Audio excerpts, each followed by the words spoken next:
My goodness. All right, so I know that we've technically started. Where do we want Yeah. to go next?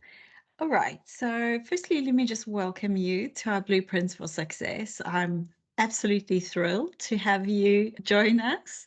You're all over LinkedIn and all over the place. So, I think it's great to learn a little bit more about you because I think people can see you in a lot of these things, but don't really know who Susan is. So, yeah, so maybe we can start off with tell us a little bit more about you, who you are, who's Susan, why did you get into the business analysis field? What were you thinking? What was I thinking? Was there a plan? There wasn't. So I'm located in the United States. I am down in the Charlotte, North Carolina area, so the southeastern US, and I'm from this state. I actually grew up over on the coast. And back then, I really thought I would have a career maybe in marketing or maybe in film. So Mm. my college degree is in film direction. I went to school to be a film director, Oh, wow. and I'm an art history minor with a specialization in Florentine Renaissance art. That's Two amazing. not very useful things, but I realized when I was in college. So there wasn't like an IT thing when I was in college. Computers were for nerds, period. Hmm. And even in college, we were just starting to use computers for term papers and things. But I had learned how to program when I was in high school. This was basic, if you're familiar with the language basic, Hmm. way back when. So now exactly how old I am. I had lots of different kinds of jobs once I got out of college because there's not much you can do with a film degree or art history minor. And eventually I made my way into working at a bank, working at a mortgage company, doing foreclosures and evictions. And I thought I might be interested in going to law school. So I'm also a real estate paralegal by training. Wow. Then I figured I don't really think I want to do that. But I realized while I was working there that I had a knack for helping my colleagues around me use computers. I helped to train them and to write our processes. And I thought maybe adult learning is what I should do. I'll go to school for that. So I started to work on a degree in adult learning and organizational development. And about that time, I moved into working in as a product specialist with a mainframe platform company. Wow. I know. They sent me all over the country, and I would work with companies to help them configure this mainframe to handle their mortgage processing. Everything from all the front end processes through billing and collections and foreclosures. And I learned a lot about how organizations work. And it was because of that, in that product implementation specialist, that I eventually moved into business analysis. It was really as part of that work that I even heard the term business analysis for the first time. Hmm. So I had no great plan. I took myself wherever I was interested, and that really was interesting working with companies. Yeah. It's really, for me, what you just said is really interesting because um, where you've landed now is a culmination of all of that learning. You obviously, like I said, very involved in LinkedIn and very involved in delivering messages around the business analysis community. So it all seems to have gone full circle. Right? It seems like I had a plan. Maybe the universe had a plan and I didn't see it. I told my parents because when I got that film degree, they said, "What are you going to do with this?" And I Mhm. said, "I don't know." And so I told my mom a year or so ago, I'm like, "Hey mom, remember 30 years ago when I got that degree and you said, 'What am I going to do with it?' I'm using it now." Mhm. I was 30 years ahead of the curve. But But that's wonderful. That's really wonderful. One of the conversations I had with Pierre, he was also talking about this, that there's no kind of straight line to follow. As you mentioned, it is a path of learning and it takes you and opens up doors into so many different areas that you may never have even imagined. And just And it's a wonderful story. and I think it is a story of being curious, being passionate, loving to learn. I really still love learning, and being willing to try things even if I wasn't sure if I would be successful. And to me, all of those feel like great kinds of traits for Yes, business analysis professionals to have. Really, you true. have to have some culmination of those in order to be successful in this. So, Yeah, I yeah. agree because of that flexibility, but using your learning to really understand and contextualize that it's multifaceted. It's not a simple line to go through. Um, yeah, and I know we'll get maybe to ask you this question a little bit later, but it really does show for young people joining the profession, you can really have, there's so many entry points. There's not just a single entry point into the profession, which is fantastic. Yeah, and that's really important to know because I have heard that question many times. Do I have to have a computer science degree or a business Mm, degree or a whatever degree? And the answer is no. There are so many ways to get into this, and if you are open to just exploring a little bit of where your interests take you, you mm, may find, yes, I'm really interested in business analysis, but I really get excited about it in the context of insurance or in the yeah. context of startups or in the context of something else. I've Mm, ended up in, even though I started in banking, I ended up in insurance, right? It sounds boring. It's really not. It's really interesting because it's never the same day twice. yeah, yeah. So I have just gravitated to that. Yeah. Mm. And I think a lot of that leads to my next question, which you've semi-answered, was the importance of the role in business analysts in multiple organizations today.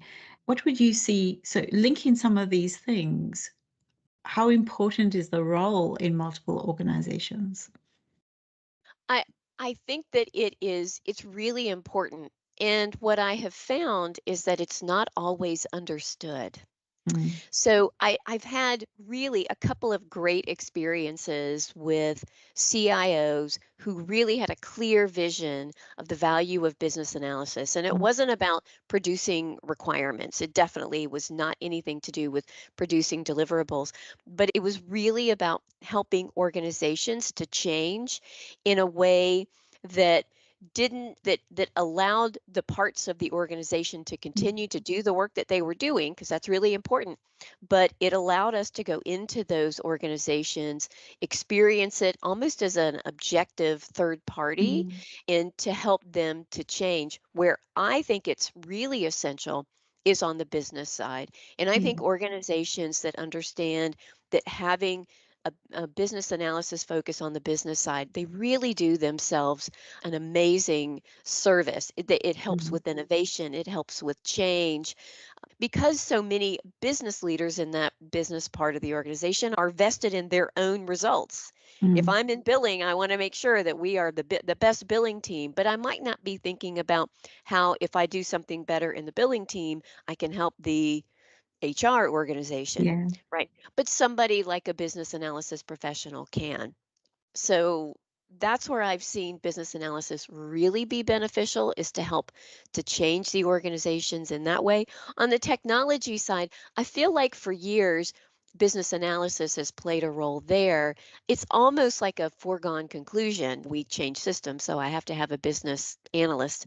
yeah. But even there, I think once organizations start to move more into business architecture, where where technology sees themselves as a partner to business in how the operation runs, Mhm, that's next level business analysis there, mhm, when they're helping. And I really do think that a lot of my perspectives on business analysis is because I was running around the country for years helping mhm, configure mainframe platform. That's what yeah, we were doing. We were not just like taking their processes and putting it into a box. Like, we were really asking them, think about how you do business.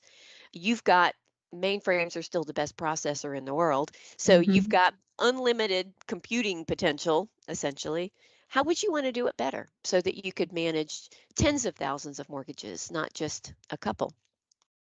So that's where I see business analysis helping in organizations. Yeah, I agree with you. I think the contextual and being able to think broadly in terms of stakeholders as a collective, not just as, let's say, one small group or one.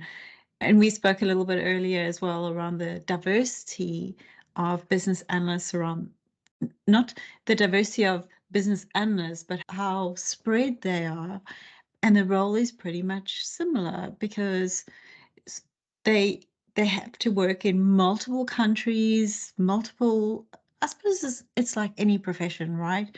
Doctors do this, not the same thing, but they work with different people.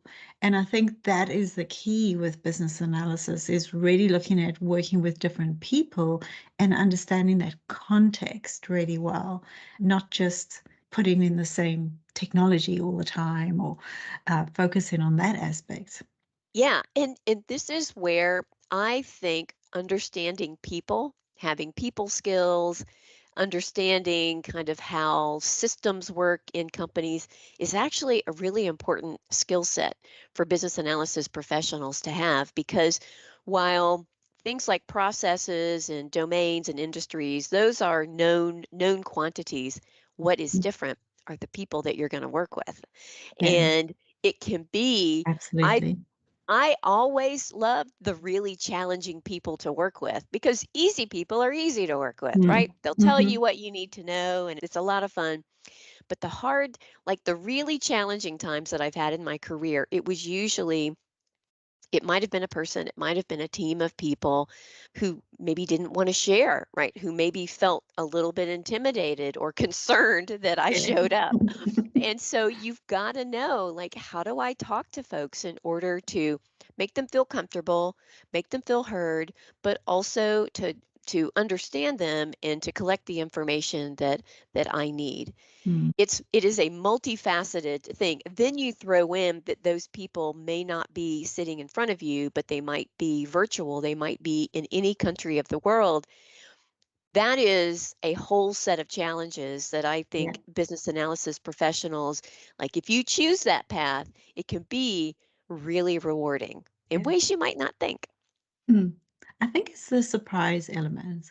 I also Hmm. think that the stakeholder engagement is probably the most difficult. We talk Ooh, about yeah. technology and that you can learn technology.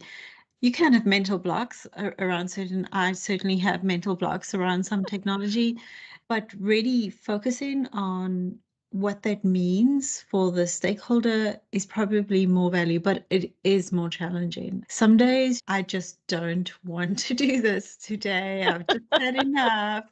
So it can really be, and there's multiple factors as well, like the culture, the pressure to deliver at certain times. People feel highly under pressure, and yeah, so it's not an easy job, although some of the tasks are easy, and people don't really understand that having simple tasks doesn't mean the job is necessarily easy to do. Yeah. And you know what else I have discovered over my career is that it's part techniques and tools, but it's also part style. Yeah. It's what do you, Susan and Deirdre, Mm, bring to your mm, work as business analysis professionals? Okay, so clearly my thing was I liked talking to people, which by the way, outside of work, I'm a complete introvert. But mhm, at work, I really like to talk to people and not just sit down and have a structured conversation. I like having those too, but part of what I enjoy is getting to know people, making a point of knowing them, because sometimes I don't know when I'll work with them, but it's important for me to have a relationship with them, to start to build trust, um, because you just never know. And I think as a BA, that trust and communication is the main collateral that we have in mhm, organizations, to be able to uncover that information and for people to know that they're in good hands when they mm, share that. It's so those were those were things that came naturally to me. Mm. And this role gave me a lot of opportunities to practice my style, how Yeah. I wanted to do it. Some other things I definitely avoided, like data analysis. Nope, not for me. But there are people that love that, right? It Mhm, comes mhm, naturally to them. Bring yourself, is what I would say to this mhm. work, because I think you will find that there's an authenticity that will come with it that will make you really, I think, a better analyst, a better employee. Maybe it'll make you even a better human if you bring all of your talents to what you do. I love that. That's awesome. That really is. Yeah. You also mentioned, it was just a short comment around architecture, business architecture. I know that this month you're looking at architecture as a theme in the IIBA. Right. What are your thoughts around that? What's your perspective? You know what? I was a business architect for, as we say in the South, a hot minute. I've talked with Roger Burlton about this actually. Mm, He's one of our guests. I know he's been a guest on your show as well. We've talked about really the role of business architecture and maybe how organizations misunderstand it or they mm, deploy it in strange ways. I have, as a business architect, I really thought what I would do would be more around using those skills where I had previously walked into organizations and learned about all the different departments and start to put capability maps together, understand the larger organization. And in fact, in that role, I didn't do any of that. There were other architects, other kinds of architects, enterprise architects, application architects who really did that. And so in my work, what it became was working with senior leadership on strategy and helping them to put together not just the 3 to 5 year plan, but also thinking more locally about how will we achieve that? What are the business cases for those? And I think that is another aspect of business architecture. My thought on business architecture is I think it is really important. However, you position it in mm, the company, whether you put that skill set into a different architect role or you mm. have it separate, it still uses the same skills. The enterprise and application architects I worked with, we all had the same set of business analysis skills. So I think it's important because I think organizations somehow need a bigger picture that is not technology driven, that is not business focused, but they need to get up a level to Yeah. see like an abstract of exactly what they've got going on in their organization. And I think that's where lots of different kinds of Mm. architectures can help them. Yeah, I agree. I agree. And I like to remind architects that you still have to analyze, right? It's not as Yeah. if you suddenly stop analyzing. You still need to help with requirements. You still need to clarify your business requirements, your high level requirements. This is the goal that we want to achieve. These are the capabilities we have to bring in this particular initiative. But of course, business analysts that go into the depth would not necessarily want to go into that type of role. And then some senior business, I always say senior business analysts might want to go into the more strategic role to influence change across the organization rather than in particular projects. So it's really diverse. And I suppose the analyst is really going to choose their path, it just as you have, in terms of how to use those skills and that insight in different contexts. Yes, and you bring up a good point because that business architecture role is not for everyone because you're right. You are really at that level while you're still using business analysis skills. If I were to weight like business analysis skills to communication, personal skills, social skills, you're going to be using much more of that. You're not producing a lot of deliverables out of that. It is more about consensus building, decision making, business case development. I got into um, CapEx, so capital expenditures, Mhm. operational expenditures. Like I got into all of that because I needed to understand how that worked and to be able to explain it to a room full of executives. It was freeing for me. So, as somebody who does not like data analysis, and some of those other really detailed things, Mhm. it was actually very freeing for me because suddenly I was doing really the thing that I really felt best at, which Mhm. was communicating, building business cases, storytelling. I love storytelling. Mhm. That was all my skill set, and I really enjoyed that piece of it. But it isn't for everybody. But I think that there are other paths that business analysis professionals who still want to move up, you can go in that direction and take Mhm. advantage of stuff. And actually, on IIBA's website, we have got a job specialization wheel. It's not every job title out there, Mhm. but it is a lot of different ideas for where you could go next. And Yeah. it's based on core knowledge or some of the specializations that IIBA has. So that's a great artifact. Full. Yeah. With people, a lot of ideas. I mean, you've included cybersecurity, you've included data analytics, and all kinds of things. So, yeah, it's a great platform to start and then branch into. Yeah, I agree. Great, Yeah. great Yeah. information. And I think we worked with a recruiter and we said just today, how many job titles do you have, job listings do you have that require business analysis skills? And they came back and said they had over 700 unique titles. Our business analyst is not the only title that's out there. There can be lots of different kinds of Yeah. titles that use this skill set. So don't get too worried about you just have to be a business analyst. You can be a product implementation specialist Mm. or something else. Yeah. Yeah. Yeah. So going on to that, when we spoke about a little bit around your career advancements and you might go into multiple different streams, uh, what do you see happening with the business analysis profession in the next, let's say, 5 to 10 years? Is there any trend that you're noticing happening? I I feel like I would be remiss if I didn't somehow talk about the impact of AI. Although, listen, AI will not replace us. It's like when computers showed up in Mm. workplaces. I don't remember that, but there were computers when I started working.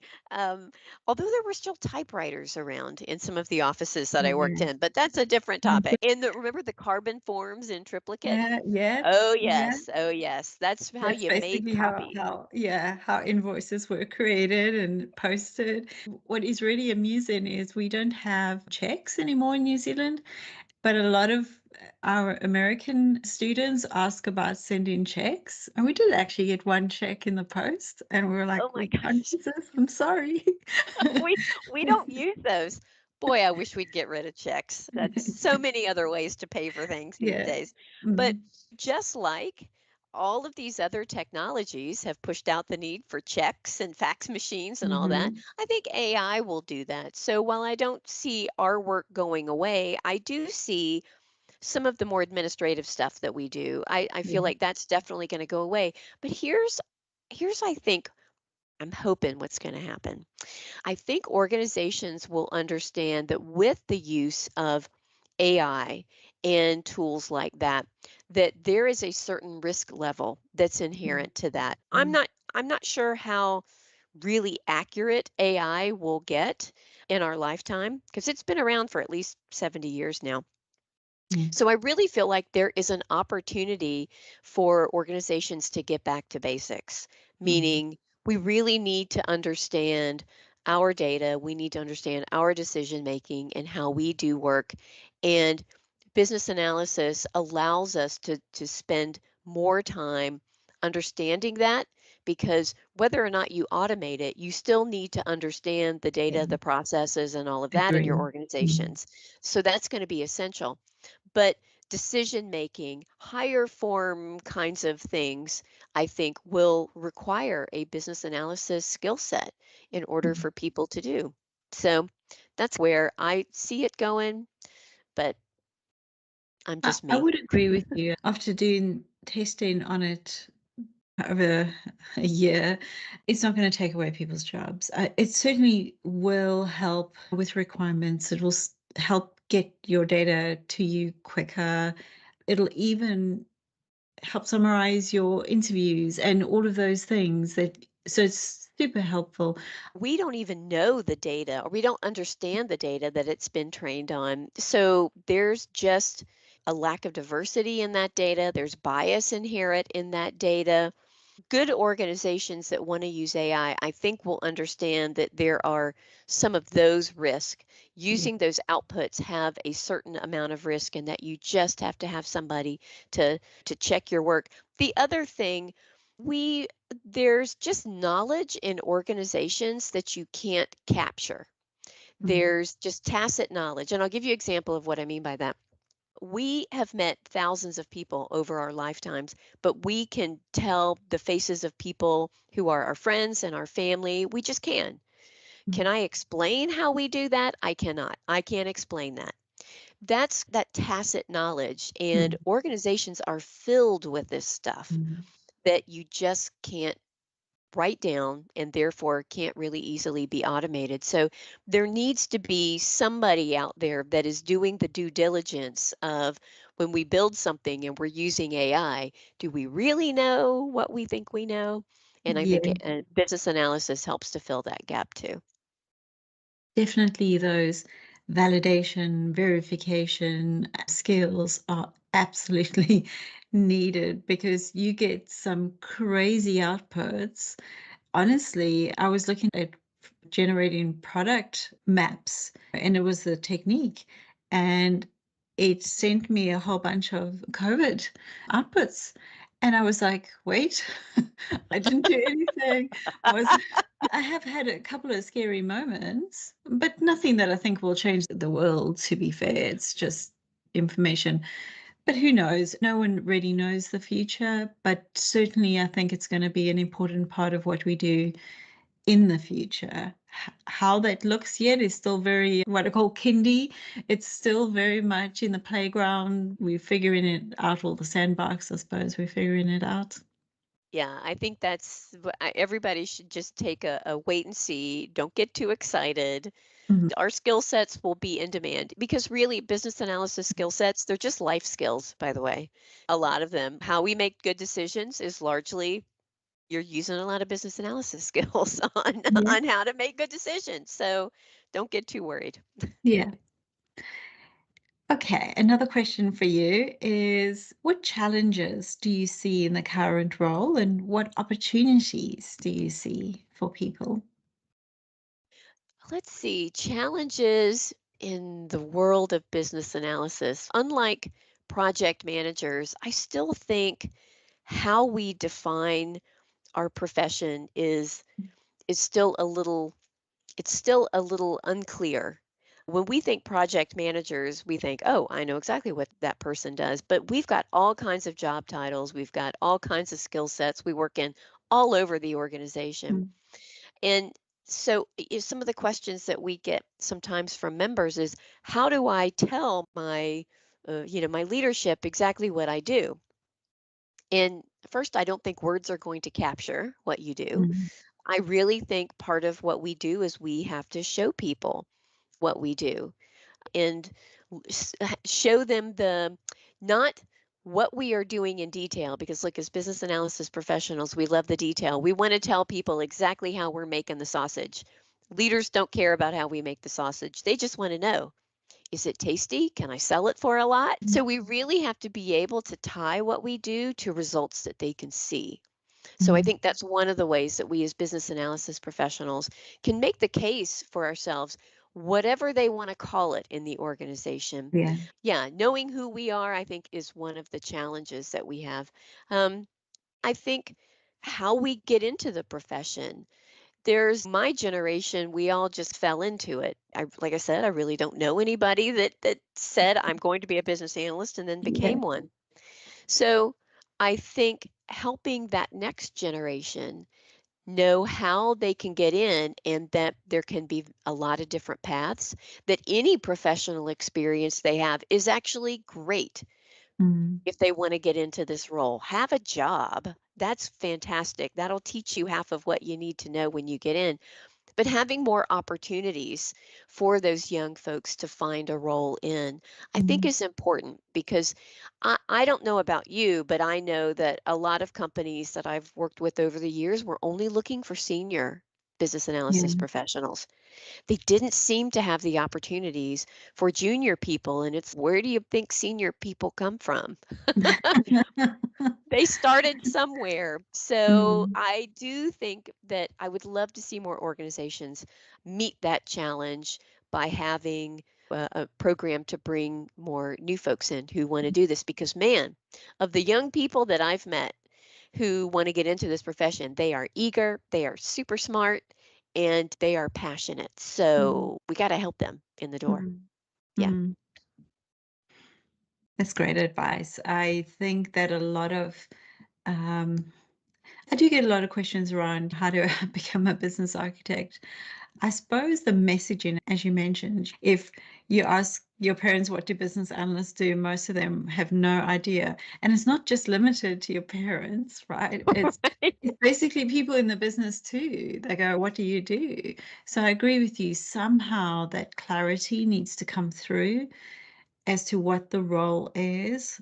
And I suppose they ask the same thing about enterprise. So maybe it's anything to do that has some level of IT. They ask about what is an enterprise architect, what is a solution architect, or so. I think, but you're right. Project manager makes a lot of sense to people, but we, yeah, people Yeah. will ask you, "What is that?" Even your friends will go, "I don't know what that is." Here in Charlotte, North Carolina, where I'm located, we've got a lot of really big banks. And so typically when I hear folks say, "Oh, business analyst, oh, I know what you do." For them, they mean financial analyst Yeah. because in some places, financial analyst and business analyst are synonymous with each other.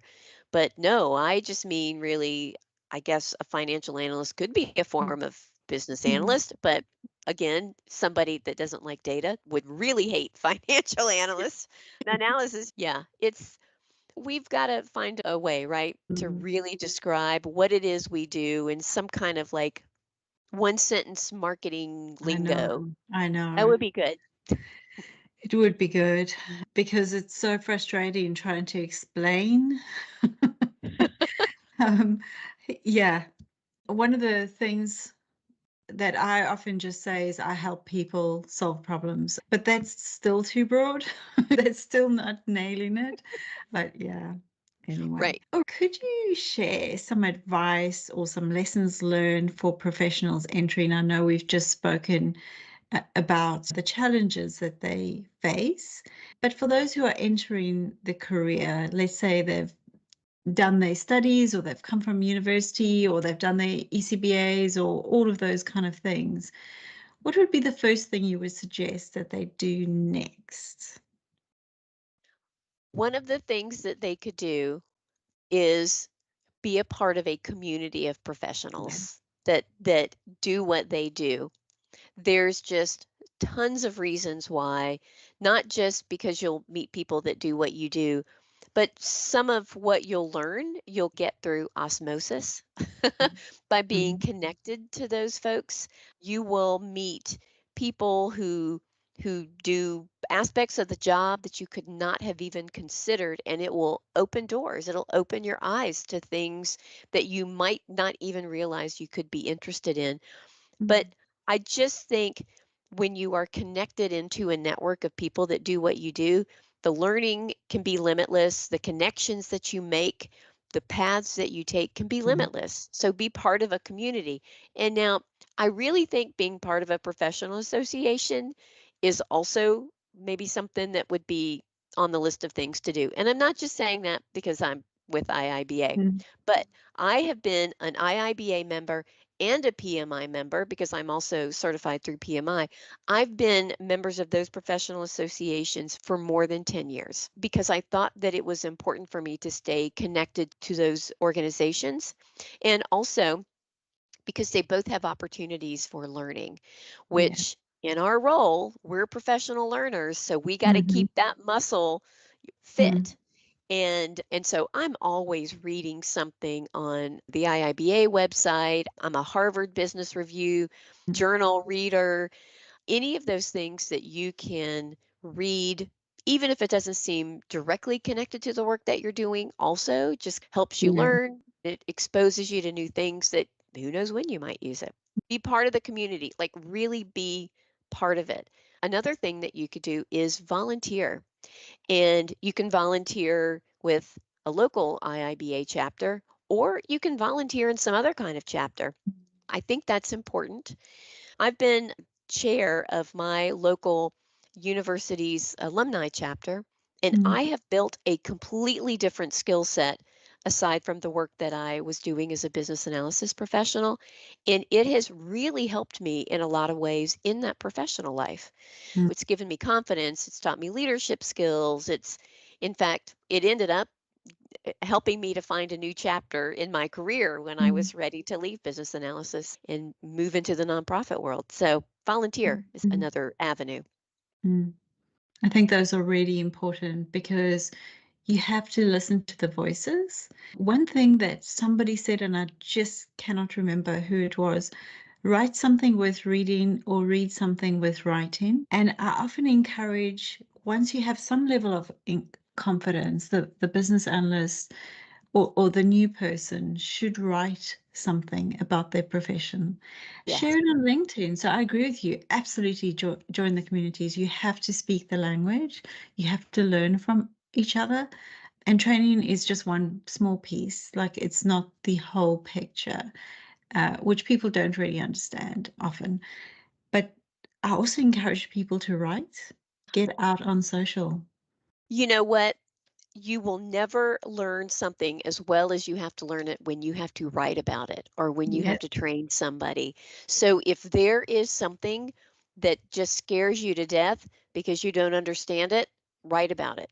Mm, And you will learn about it. So yeah. doesn't seem like it would make sense, but I promise you it makes sense. So I Yeah. think that's great advice. Yeah. Also, send it over Yeah. to our yeah, send it to The blog IIBA because posting. we love that kind of Yeah. stuff. We do. When people share Mm, their stories, please send it and we would love to publish it. mm. Yes, that's a great platform, everybody. Also, last question for today, not limited to any other questions, but last question for the day. If you could give yourself, your younger self, a piece of advice when starting your career or anything like that, what would you do? And I know you expressed your very unique journey throughout your career, but what advice would you give yourself? I would say you should finish that master's in organizational development in adult learning, Susan. Don't be Honestly, lazy. Yeah. of all of the things, right? That would be the thing I wish I had just finished. But I don't yeah, listen, the journey that I've had, I've gotten my MBA in business. I just feel like I have gotten an MBA Just with missing the all of the bad. work. Yeah, I've just done it the hard way. Mm, mm. I think that happens to a lot, and especially when you have family and you've got other commitments, it becomes even harder to study. So yeah, that's great advice. Yep. Oh my goodness.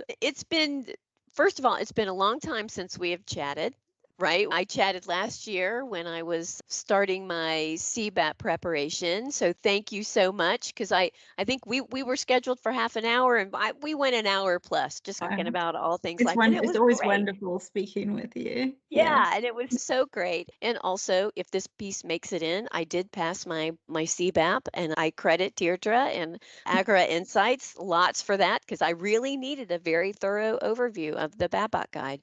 I had not done that in my career, so that was a really helpful course. Thank you. Thank you. Yeah, I appreciate the compliment. Any idea with I know the IIBA is very active. I know that you've got the conference coming up as well. that's Uh, right. BC in yeah. April. Mhm. Yeah. Any news that you want to share with the community while we're here around what's going on and what you're thinking for, Oh my gosh. 2024?